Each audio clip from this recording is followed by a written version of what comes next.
Hello, welcome to JupiterAudiobooks.com. I hope you enjoy this audio. Remember that you can find this and many other complete novels visiting our official website, JupiterAudiobooks.com. Get comfortable and enjoy the narration. Clicking his tongue in disgust, he snatched his phone once more and tapped the Magi Tube icon. Oh, there you are, Anviat. I was looking for you. Wadash. But at that moment, a voice called out to him, and he fell forward from shock. The smartphone slipped from his hand and arced through the air, forcing him to chase after it as though practicing a strange dance of some kind. What are you doing?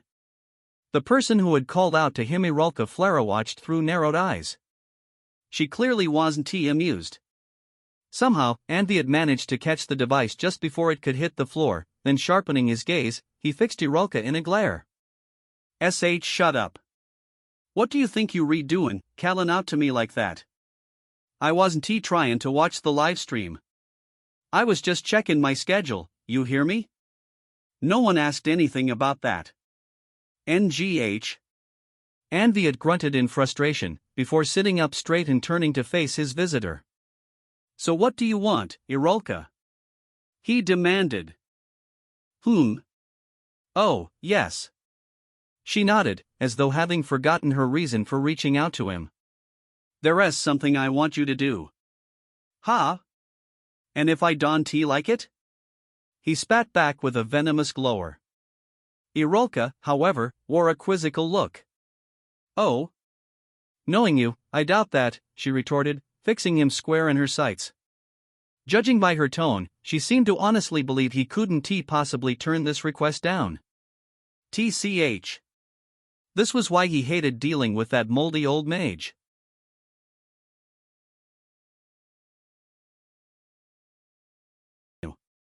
After announcing the winner of the first round 2, will be all about sharing your true feelings. Sylvel declared to the audience from the center of the stage. Incidentally, Clara's smartphone was floating in front of her a short distance away. As to be expected of two machines, they were operating in perfect tandem. Sharing your true feelings? Mushiki repeated curiously. Yep. Came Sylvel's enthusiastic response. It is a beautiful thing when two people can understand each other implicitly, but there are some feelings that you can only convey through words and actions. So, Sachi, Clara and I am asking you to express your feelings for Mucky. The time limit is 5 minutes, so if you need anything, now is your chance to prepare. The winner will be the one who most effectively touches Mucky's heart. I see, given that Mushiki already likes Saika, this second round would probably offer no more real competition than the first one. Even so, he was still nervous. At that moment, Clara raised her hand. Yep. Sis. I have a question. What is it, Clarin? Are we allowed to do anything we want? You know, so long as we appeal to him? Yes. You're free to take any approach you like. Please convey your feelings to Mucky in the way you find most natural. So the one who makes Mushipi's heartbeat faster wins, right? Yes. Sylvel answered.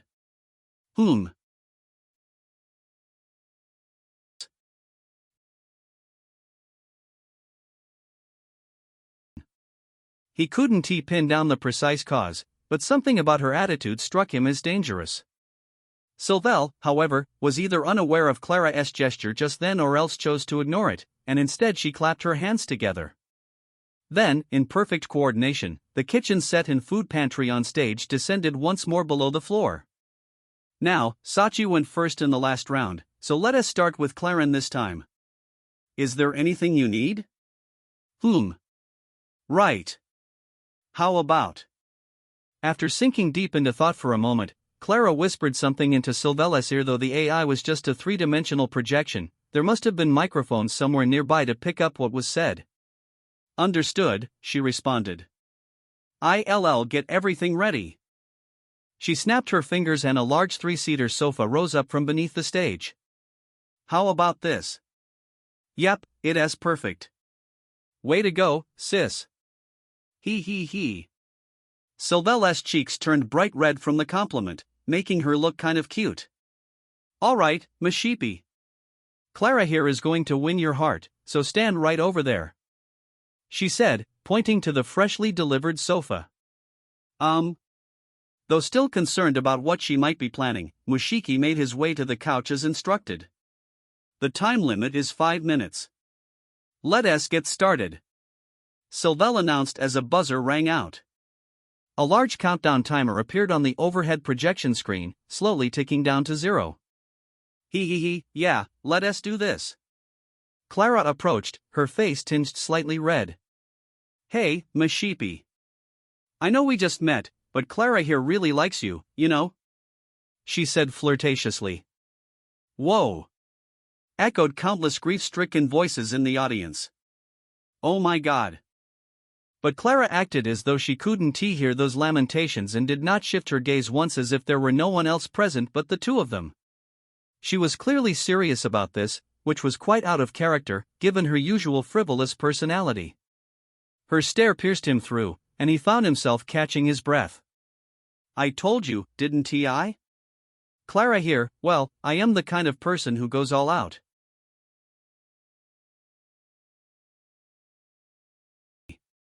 You don't believe me? Then let me prove it to you. Ha! As Mushiki stared back wide-eyed, Clara's lips curled into a mysterious smile. Then, without warning, she pulled it up at one side. Ha! Hold on. His vision swirled at this sudden and unexpected development. In the corner of his vision, he spotted Ruri, attempting to leap on stage with a terrifying expression, and Hazumi desperately trying to hold her back. But he didn't have the luxury of paying attention to them right now. His whole body stiffened, pinned down by Clara's movements. She seemed to find his reaction amusing, as she rolled her skirt up faster to her thigh. CL Clara. He wheezed, forcing his eyes shut. Then, as his vision darkened, he heard her laugh. Mwahaha. Don't worry, Mushiki. I am wearing a swimsuit. A swim dash? He opened his eyes, and sure enough, peeking out from beneath her skirt was the very same swimsuit she had worn in the video when she had taken a bath with some slimes. I'd really love to show you more, but I am in the middle of a live stream. If I was wearing normal underwear, the video would get taken down, you know? It's weird, don't you think? I mean, they show the exact same amount of skin. It's discrimination against undies if you ask me, she said absent-mindedly. Mushiki, ill at ease, glanced away. Why yeah. Well, that certainly was a swimsuit, but as she said, it didn't look all that much different from actual underwear. It was still powerfully stimulating. Perhaps having noticed his discomfort, Clara's face relaxed as she broke out into a grin. Oh no! Are you embarrassed, Mushiki? You so cute, she said jokingly. With that, she began to loosen her uniform tie and set about undoing the buttons on her blouse one by one. What are you dash? Oh. I am wearing a swimsuit on top as well, so don't worry. But it's hidden behind no more than a flimsy swimsuit. It was a bathing suit, all right, but all the same, it was unbelievable and somehow immoral to see it come to light from under a school uniform. If anything, it would have been more appropriate just to be wearing the swimsuit by itself. See?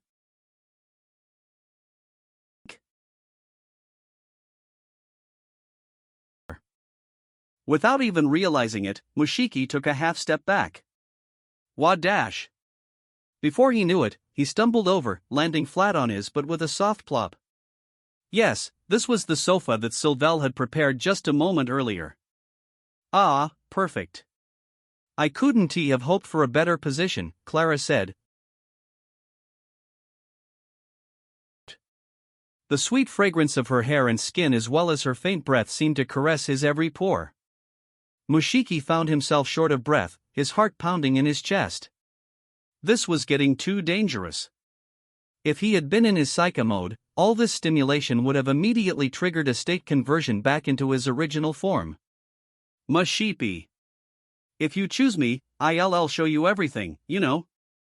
Away from the camera, where it's just the two of us, Clara whispered in a sweet, seductive voice as she leaned in closer. Her cherry-colored lips were directly before him. No.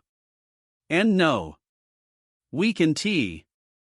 At that moment, the buzzer sounded throughout the hall.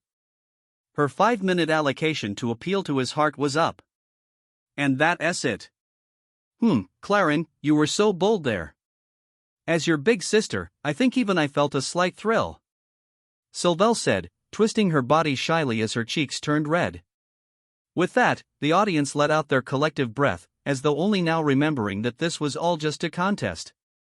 Well, those 5 minutes went by pretty quickly, huh? But you know what? I got to see Mushiki acting cute, so I am happy, Clara said with a laugh as she jumped down from the sofa. She still hadn't T-buttoned her blouse back up, and a barrage of camera flashes came from the spectators. Oh yeah. Peace. Double peace. Yet when Clara realized how exposed she was, instead of covering her chest, she started posing for the photographers. A truly terrifying mental fortitude, that was for sure. Mushiki was unable to move for a few seconds, but finally, as though breaking loose from his bonds, he managed to breathe again and rise to his feet. His legs were still trembling. At that moment, Kuro approached him. Are you okay, Mushiki? She asked. Why yeah. Somehow. But, again just to appeal to me. Really? There are various methods. The difficult part will be not overstepping the rules. By the way. Yes? He asked with his head tilted. Then, out of nowhere, Kuro pinched the back of his hand. Ow. It had happened so suddenly that he ended up crying out in alarm. Sylvelle, startled, blinked a few times. Is something the matter, Mucky? Ah. No, it's nothing. He tried to brush the question aside, turning to Kuro in confusion. What was that about? There was a mosquito on you. Shouldn't you swat it then, instead of pinching? It's Saika's turn next, she said lightly, ignoring his remarks as she approached the back of the stage. Lady Saika should return in a moment. Mushiki, please wait out there. Ha? Ah, right. He nodded. With those words, Kuro vanished backstage. Of course, he knew better than anyone that Saika wasn't there waiting to reappear. No, the Saika who had been participating in this contest thus far was none other than himself. Kuro seemed to have a plan of some kind, but what on earth could it be? Ha? Before he knew it, he cried out in a wild voice. Just a few minutes after Kuro had left, a hand poked out from beyond the door at the back of the stage, delicately wriggling its fingers. That hand is that Madam Witch. Hushed murmurs began to course through the audience. Yes, it was clear as day from its majestic movements that the hand belonged to Saika Kuozaki herself. Sachi? You come on stage? Sylvelle asked. To all appearances, Saika's hand beckoned to him slowly, bewitchingly. Well. I suppose this should be okay. Sachi is on the offensive, so let us start the countdown. Sylvelle declared. With that, the hand motioned elegantly with a casual fluidity even more mesmerizing than before. It was practically calling out to him. Ah! His eyes widened, and like a moth drawn to flames, he found himself staggering unsteadily toward the gesturing hand. He knew full well that it wasn't Saika who was waiting for him. Yet he could only see the hand as belonging to her. Then, what are you doing, Kuro? He whispered softly after disappearing backstage to an area where he could see her in her entirety. Yes. The hand that everyone had taken for Saika actually belonged to Kuro, who had vanished from sight a few minutes earlier. Well, it was only natural that everyone had fallen for it. After all, that hand was moving according to Saika's own will, complete with her own peculiarities and mannerisms. Due to the nature of the contest, both Saika and Mushiki must be present on stage at the same time, Kuro explained. This is the only way. Ah. I guess that makes sense, he murmured, lowering his voice so no one outside could overhear. By the way, she added, her eyes narrowing. You seem to enjoy Clara's charms just now. Ha! You've been acting like you would naturally choose Saika, but that looked like a close call to me. Wouldn't he, you say? And no, I was just. I am not blaming you. No, rather, I should commend Clara for putting up such a good fight. She paused for a moment. The word defeat doesn't belong in the same sentence as the name Saika Kuozaki. Even in a match as ridiculous as this. You understand that, I trust? Why yes, of course. Once the time limit is up, I'll go back on stage and say Saika won. That one be enough. Ha! His eyes bulged from their sockets as Kuro began to unbutton her uniform. Kuro? What are you? He had been left stunned by how quickly this was all proceeding, but that didn't stop her from removing her uniform. She must have been wearing 2 layers of clothing, as underneath. She had on a bathing suit. In the dimly lit space behind the stage, which otherwise would have been completely exposed. The sight was so extraordinary that Mushiki felt himself swooning. Ha! You His sense of reason couldn't keep up. As he stared at her, he could feel his face burning up. Then Kuro glanced down at her outfit and said plainly, "Oh, this? I got it ready during Clara's 5 minutes. And no, I mean, why would you even?" He stammered. She stepped forward, pressing him up against the wall. I told you. Just saying Saika won isn't enough. That isn't true victory. It is a pity I am not in my real body, but I want you to mean it when you say Saika took the prize. Hold on. He lifted his hand, hoping to stop her from coming any closer, but alas, it soon met something soft. Kuro opened her lips, her cheeks faintly pink as she gave him a soft smile.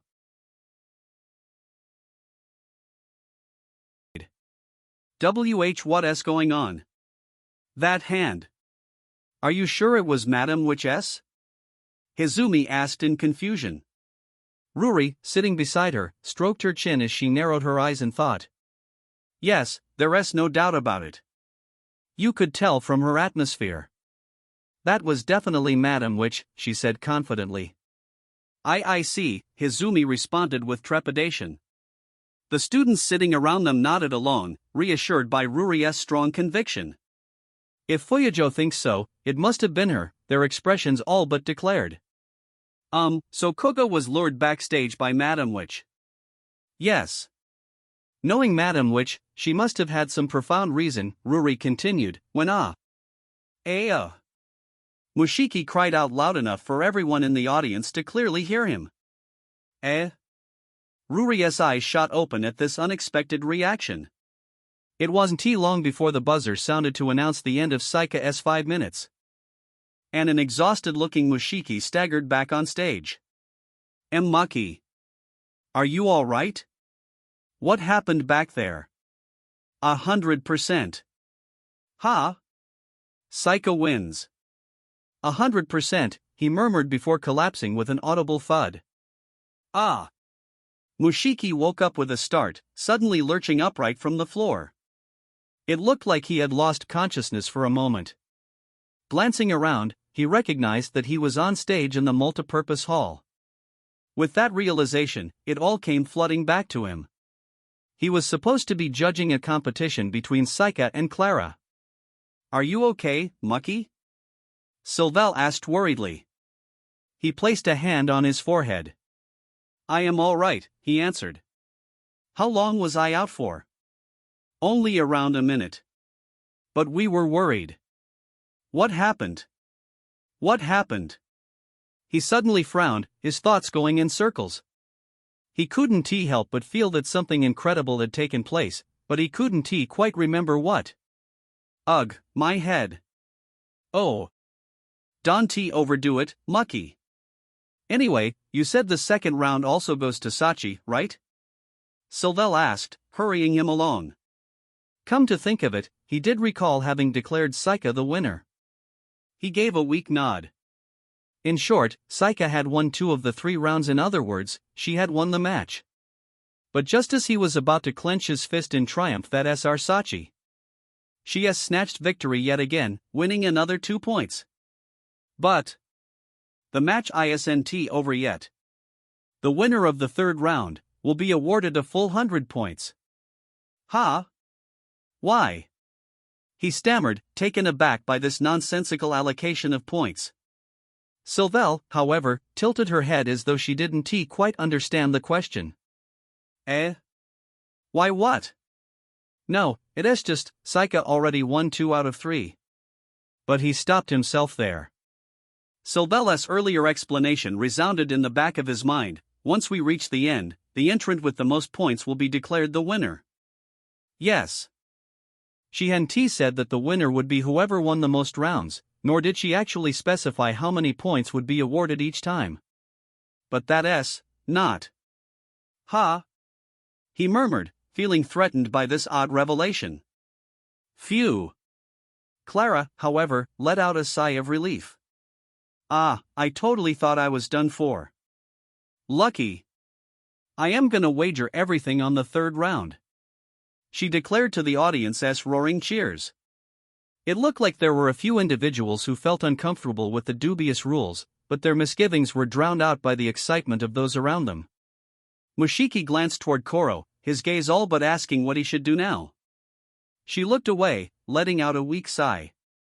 I do agree it is somewhat unfair, but Sylvelle has decided the rules, so we don't have any other choice but to play along. Then, after a short pause, she added, no matter how many rounds it takes, Saika will never allow herself to be defeated. The audience, overhearing this, only grew even more heated. Clara gave a soft whistle. Wow. You sound so cool saying that. Almost like Madame Witch herself. I am honored, Koro responded coldly. A poised comeback after being caught off guard. Mushiki would have expected no less of her. Well, if she was willing to go along with this, then he had no right to complain. In the first place, he was currently in his own body, not Saika's. Ha? Isn't Madam Witch coming back? Clara asked, glancing over her shoulder to the back of the stage. She had to go save the world again, Koro responded without the slightest hint of unease. Seriously? The world is always in danger, huh? Mushiki couldn't tell whether she had actually accepted this hollow excuse. No one else but Saika would have been able to get away with such a paper-thin pretext. Perhaps hoping not to prolong this discussion, Koro turned to Sylvelle. So she won't mind if we move on. Sylvelle sis. What is the final round? Right. The AI beamed, positively overflowing with energy. The 3rd round is the power to protect those who matter most to you in times of crisis. Those who matter most to you. Koro repeated. Power. Clara echoed in turn. Sylvelle gave the 2 a firm nod as she spread her arms wide. Yes. Funnily enough, both Sachi and Clarin are taking part in tomorrow's exhibition match. We'll decide the outcome of this competition there. The winner will be the one whose school comes out on top. Ha? Echoed a mix of voices in perfect unison. What? It wasn't just Mushiki and Clara. The entire hall cried out in mutual shock. But that was to be expected. Of course, they might end up inviting considerable criticism, using the exhibition match to settle a personal dispute. But on the other hand, the entire affair had already descended into little more than a tenuous excuse to challenge Saika Kuozaki's proficiency in magic. Ha ha. Nonetheless, Clara didn't seem the slightest bit flustered or concerned, her lips curling into a faint smile. Clara. He tried calling out uncertainly. No, I am fine, she answered with a wave of her hands. There's nothing wrong with me. It's just. I mean, can this kind of thing actually happen? What do you mean? He asked with a confused grimace. I mean, you know, she said with a deep nod. I don't think I really stand much chance against Madam Witch in a real fight. But tomorrow's match is gonna be different. Her participation is conditional, and we got our new students to lend a hand. And most of all. She paused, raising her right hand overhead. With that, her flying cell phone fell straight into her palm, as though sucked from the air. Then, Mushiki gawked in disbelief. The magical energy emanating from her body suddenly swelled, rising sharply in intensity. Ah, Madam Witch. Thanks to you, I've got more viewers now than ever before. This live stream of us duking it out over Mushiki, well, I would have been shocked if it hadn't taken off. Still, if I am being honest, this is even better than I was expecting. Clara? Your magical energy, Mushiki began. She broke into a grin. Yep. There's no need to hide it anymore. Clara here knows a little something called influenced array technique that keeps on increasing my strength and power as more people take an interest in me. And you know what? I've never been more popular. What? In other words, you challenged Lady Saika just to livestream this whole affair and boost your own strength? Koro asked, her gaze piercingly cold. Clara shook her head. Don't get me wrong, I really am head over heels for Mushiki, you know? I am not about to give him up, heck, I am completely serious about this.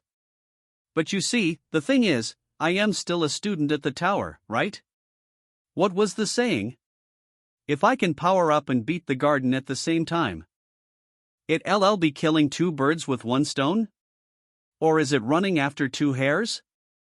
She paused there, holding her phone from above as she positioned herself in the camera frame. Yes, she was taking a selfie. So thanks to Madam Witch, I am ready to go. Claramates, tomorrow's exhibition match is gonna be a must-see event. She said with a wink. Then, turning her gaze to Mushiki and flashing him a mysterious smile, she added, "It's time to go witch hunting." Chapter 4, Must Watch, the exhibition match begins. That morning, the sound of birds chirping could be heard even clearer than usual. One night had passed since the festival held before the main event. The grounds of the garden were quiet and still, as though to belie the hectic hustle and bustle of the previous day. The students who had been jostling about here and there across the campus just a half day before were now nowhere to be seen. But that was to be expected. After all, this was all soon to become a battlefield. Mushiki took a deep breath to calm his mind before looking around once more. He and the others were standing in front of the research building located at the far end of the garden's eastern precinct. The tall structure, seemingly composed of a bundle of looming spires, cast a distinctive shadow over the plaza. 4 figures were waiting there in total, all of them wearing uniforms similar to his own. This, however, was their first time meeting him face-to-face as Mushiki Kuga. Yo! So you the new transfer student? I've heard rumors about you. I am Tuya Shinazuka, a third year. Thanks for coming today, said a tall male student as he held out his hand in greeting. Tuya Shinazuka. Unlike Mushiki, he had been chosen to represent the garden the acceptable way. Ah yes. Mushiki Koga. Nice to meet you, he said, shaking the older youth's hand. Shinazuka's grip was firm, his smile lively and refreshing. Then the female student a short distance behind her male counterpart gave a quick bow. I am Anoka Moegi. I'll try not to get in your way, she said in a fearful voice, her body turned slightly away from him and her gaze wavering as she stared at the ground. Yes. Thank you. I am not very experienced when it comes to this stuff, but I'll do my best, Mushiki replied. Anoka, still embarrassed, lowered her head, her long bangs obscuring half her face. Like Tuya, she, too, had been chosen to represent the garden. She seemed a little shy, but she must have been highly capable as a mage. After greeting the 2 students, Mushiki found himself sighing in relief as he put his mind at ease. He had been worried that, given how conspicuous he had been the day before, his fellow representatives might have misgivings about him, but neither Tuya nor Anoka had shown any sign of ill will toward him. Well, he couldn't say what they might have been feeling deep inside, but it was nice to see that they were both willing to build a positive relationship with the team, even if only at a surface level. After all, they were all now allies fighting for the same cause. Only the first half hour is uploaded to YouTube. The transcription was generated with Whisper and censored using Google AI to comply with the platform. This project is completely free at free.jupiteraudiobooks.com, where we upload complete projects and you can make free requests. If you prefer an ad-free experience, want to listen to exclusive novels, or need your requests processed much faster, visit our premium version at jupiteraudiobooks.com. Also, we have a PDF library at euronovels.bokuboi.com. We hope you enjoy it.